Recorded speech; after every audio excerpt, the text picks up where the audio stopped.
You're listening to the Cyberwire Network, powered by N2K.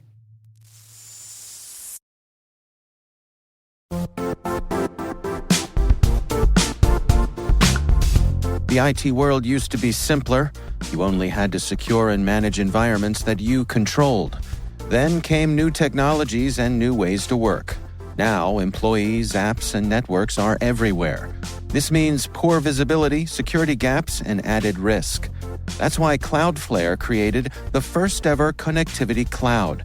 Visit cloudflare.com to protect your business everywhere you do business.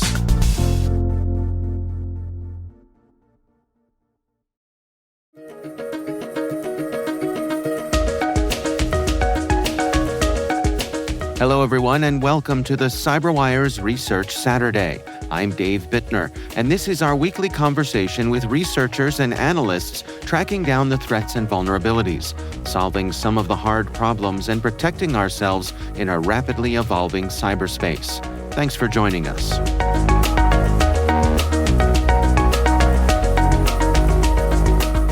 Yeah, so this is a yearly report that we do, basically looking at what are the indicators that we can derive from our reporting, our research, our data, and what kind of conclusions can we draw between that and maybe some ransomware trends that we might be seeing in the broader community. And then sort of larger look at the longitudinal nature of ransomware events over time. And, what are we seeing? Are we seeing increases? Are we seeing changes to actor TTPs, et cetera? That's Trevor Hilligoss, Vice President of SpyCloud Labs. Today we're discussing their newly released 2024 Malware and Ransomware Defense Report.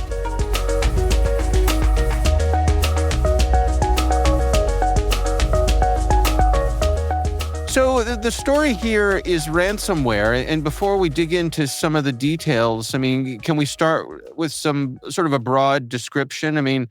In your mind, where do we find ourselves when it comes to this ransomware threat?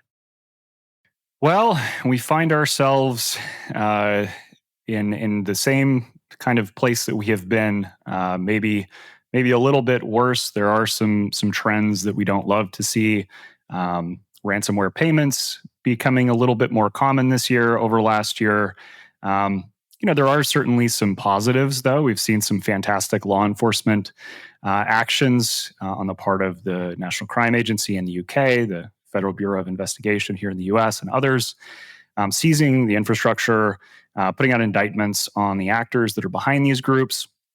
So I guess it is kind of a mixed bag, but we would all like to see ransomware be much diminished, and it's pretty clear that that's not the case this year. Yeah. One of the things that caught my eye as I was making my way through the research here was the prevalence of infostealer malware and the part that plays in, I guess we could say, the ransomware ecosystem. Can we touch on that? And for folks who may not be really tuned into it, how do you and your team define infostealers themselves? Yeah, that's a good question, Dave. So info stealers, when we talk about info stealers, we're really talking about a type of malware. This is often sold as malware as a service. So you can think of malware as a service kind of similar to software as a service, right? Where you maybe pay a monthly subscription fee to a company that gets you access to software that has been designed by someone else. You can use it. Maybe you can use it for commercial gain. If something goes wrong, you have a support network. You can reach out to somebody and troubleshoot on your behalf. And it's a recurring license. So that same model exists in the criminal ecosystem. So when we're talking about infostealer malware, the vast majority of this stuff is sold kind of on the criminal underground by malware developers to end users. And so these folks buy access to the malware. Some of them come with kind of a built-in panel that the end user can use to, look at the proceeds of their infections and create custom builds of the malware and do other things. Others are much more bare bones. But this really is kind of a burgeoning economy that we've seen kind of continually grow since sort of the pre-pandemic days. And how are the info stealers finding their way onto people's systems here? What are the weaknesses that they take advantage of? Well, it kind of varies. Hmm. We see a whole range of initial access methods, some of which are quite sophisticated. The vast majority are not. We see things like, game cheats, add-ons for popular games pushed. We see malvertising is kind of a significant avenue that these stealers tend to make their way onto the victim endpoints. The goal here is really one of scale. So, depending on the malware, you might look at something as a very targeted attack where, someone has some ill intent towards you specifically, and so they develop this very sophisticated attack chain that targets you, and maybe they know, what kind of hardware or software, what versions you're using, and can exploit a vulnerability therein. Info stealers tend to be deployed much more to whom it may concern, right? These things are staged in places where a lot of people will come into contact with them and therefore become infected. So there's this whole economy that kind of supports the info stealer economy, aimed at sorting through the data that's been exfiltrated and identifying things that they can then, either sell themselves. Maybe we're talking about an install broker that's going to sell access an access broker that's going to sell that access to a ransomware affiliate, or a much lower level, somebody that's interested in just stealing some credit cards and selling those on a carding marketplace. It kind of runs the gambit in terms of sophistication. Hmm.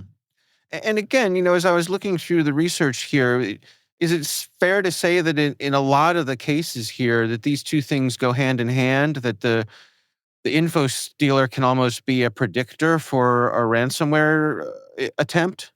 Maybe. I'm Am I gonna hedge my overstating it a bets. little? Well, I don't know. I am going to hedge my bets a little bit. Let me actually take a step back and kind of walk Yeah. through sort of the methodology here, because I think it's important to understand that, especially when people are making big claims.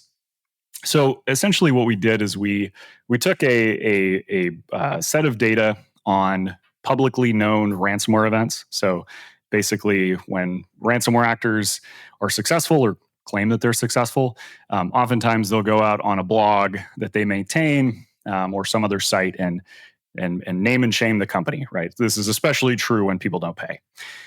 So we pulled in that as kind of a good data set of likely ransomware events, likely successful ransomware events.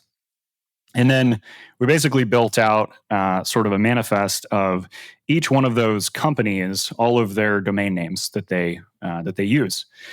And then we took those domain names and looked within our own holdings, especially our info stealer records, and kind of turned back the clock to see, historically 12, 16 weeks before an event took place, before we have information that an event took place, what was that company's or that organization's total security posture as it pertains to information security, information stealing malware.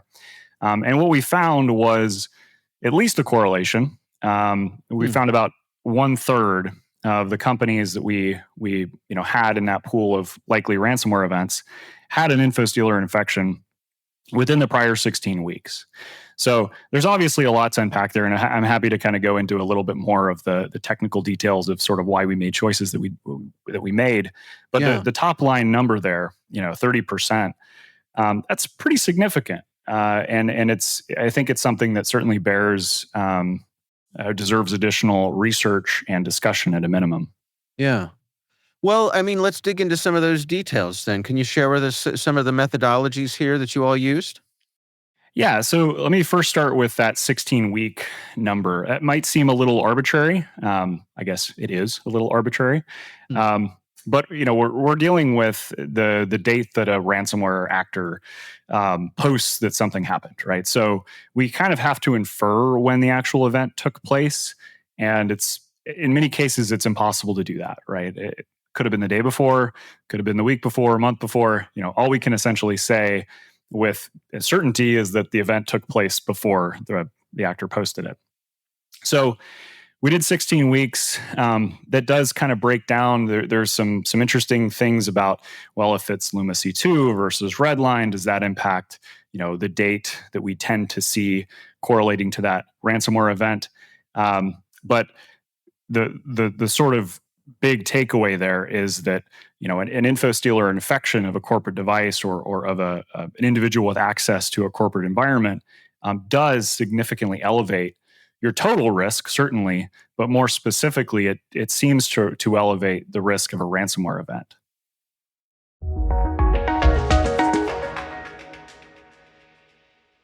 We'll be right back. And now, a word from our sponsor, Maltego. Maltego's all-in-one platform for OSINT and investigations speeds up complex investigations from hours to minutes. Trusted by half of Dow Jones and governments around the world, it helps cyber threat intelligence teams, fraud analysts, and law enforcement agencies integrate the most relevant data and enhance situational awareness to combat crime and mitigate risks. Detect threats early and solve cases quickly. Go to www.maltego.com/get-a-demo to explore how Maltego keeps businesses and the public safe. That's www.maltego.com/get-a-demo.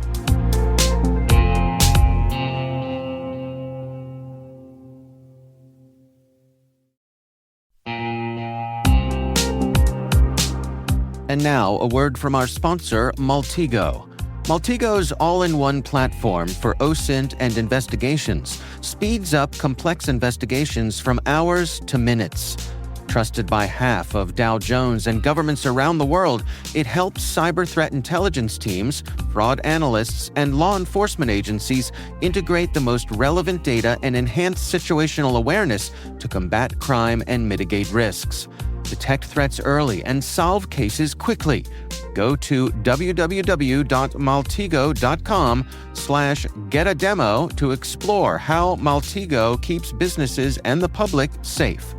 That's www.maltego.com/get-a-demo.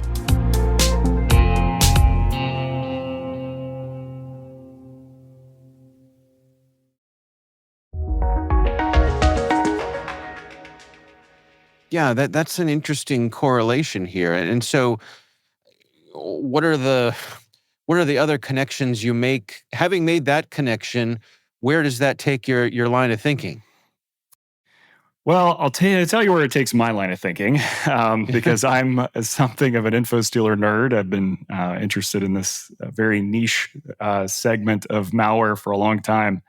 My mind initially went to, is there something? Is it specific to the stealer? Right? Do we see like some crazy difference between, a modern stealer with some very sophisticated methods? Maybe it targets something very specific that we can kind of infer that that's a higher risk.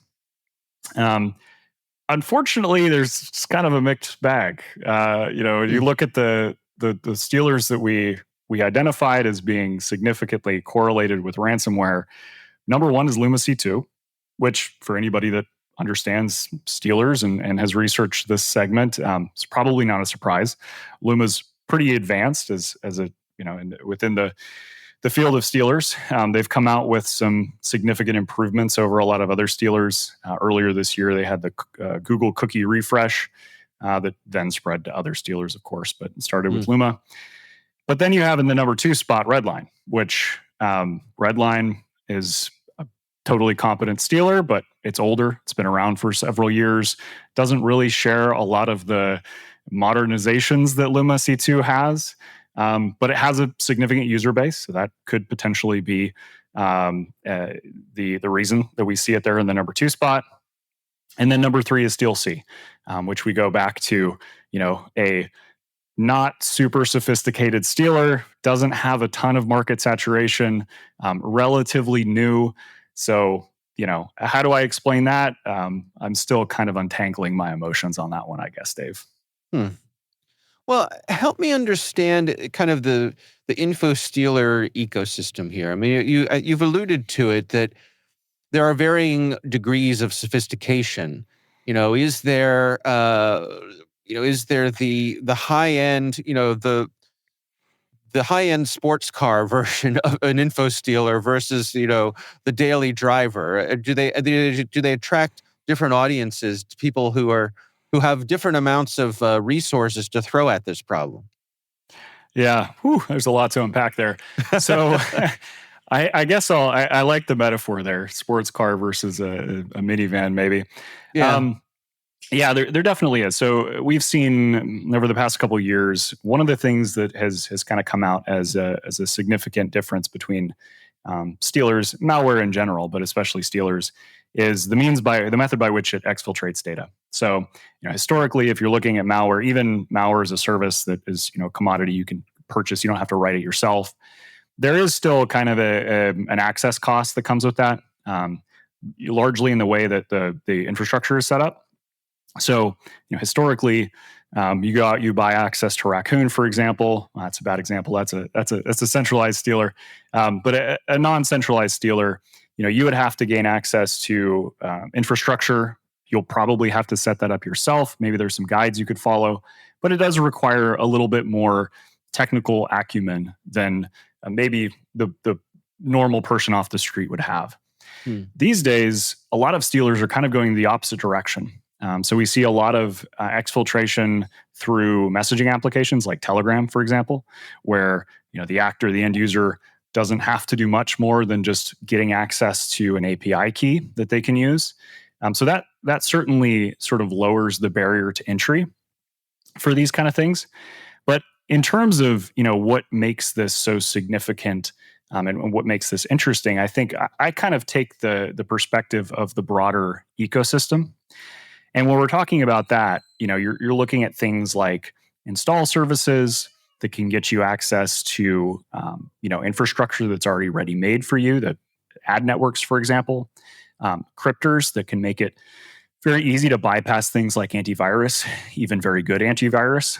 And then there's sort of this whole backend infrastructure marketplace that exists after the infections take place to sort through the logs, pull out that interesting information, be able to market that information to other criminals that might pay for it, for example. So this is I would call this a very mature ecosystem, and it's one that we see constantly increasing in maturity and in scale. Hmm.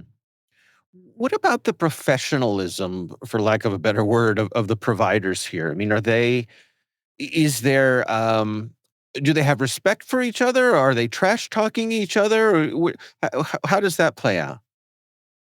Yeah, good question. Yeah, there's no honor amongst thieves. I think we've seen recently, well, whether it's the AlphaV Black Hat exit scamming, whether it's actors that are kind of doing their own pump and dump schemes of various degrees of success.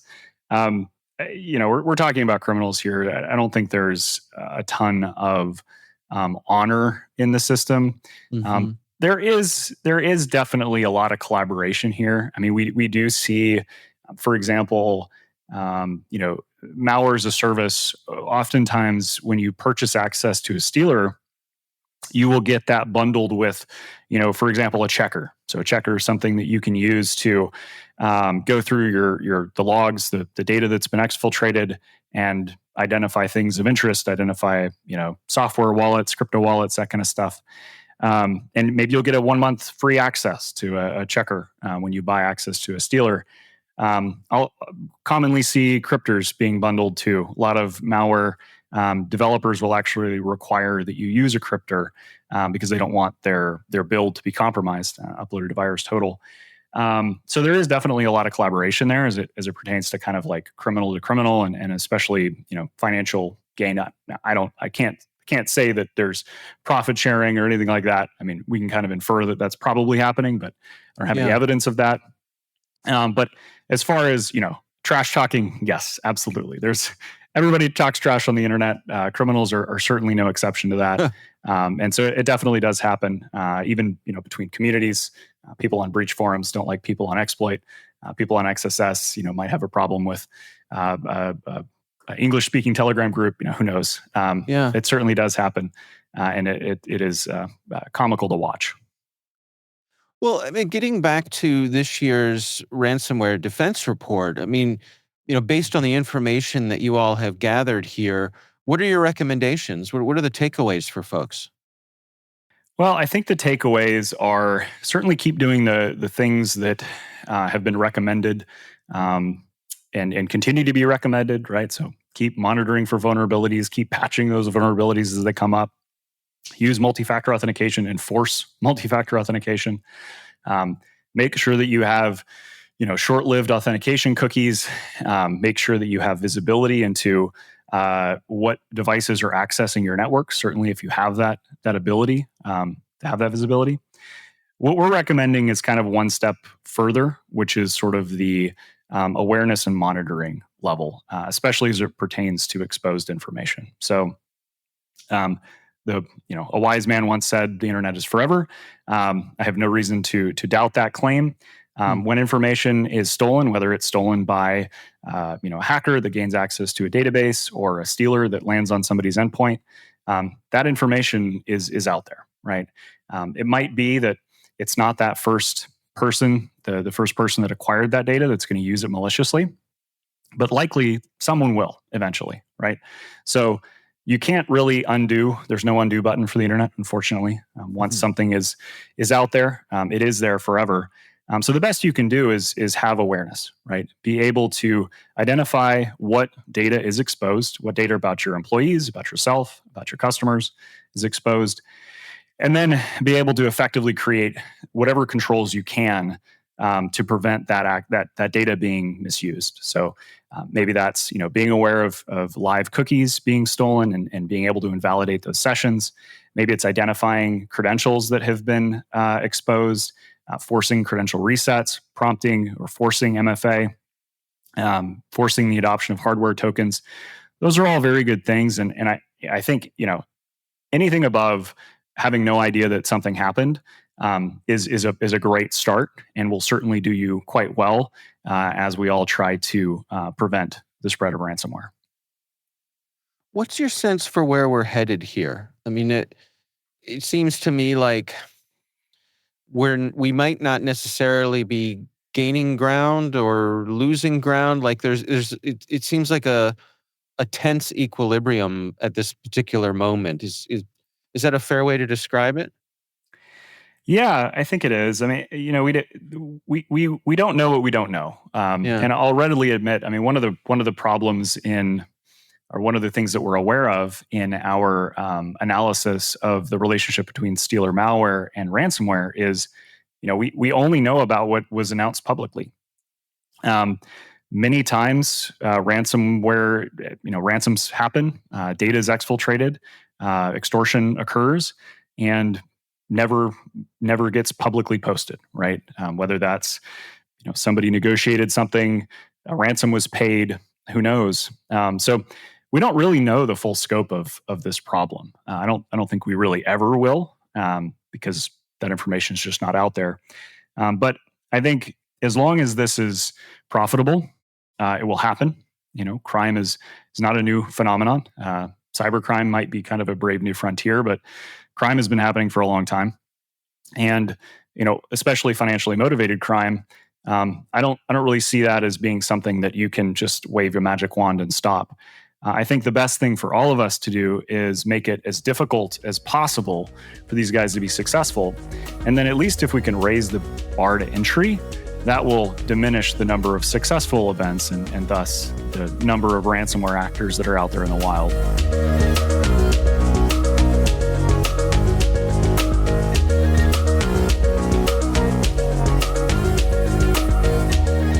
And that's Research Saturday, brought to you by N2K Cyberwire.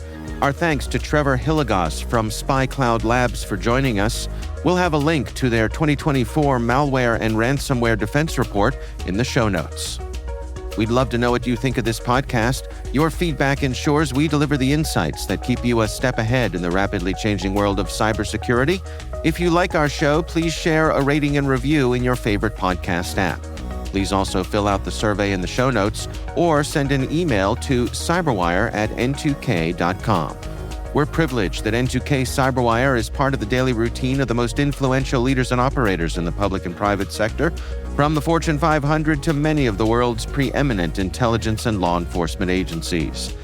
N2K makes it easy for companies to optimize your biggest investment, your people. We make you smarter about your teams while making your teams smarter. Learn how at n2k.com. This episode was produced by Liz Stokes. We're mixed by Elliot Peltzman and Trey Hester. Our executive producer is Jennifer Iben.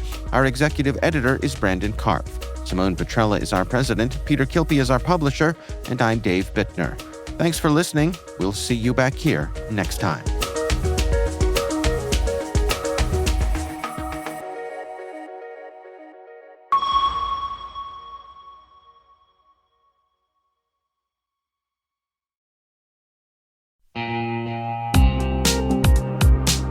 Now a word from our sponsor, the Johns Hopkins University Information Security Institute, currently seeking qualified applicants for its innovative Master of Science in Security Informatics degree program.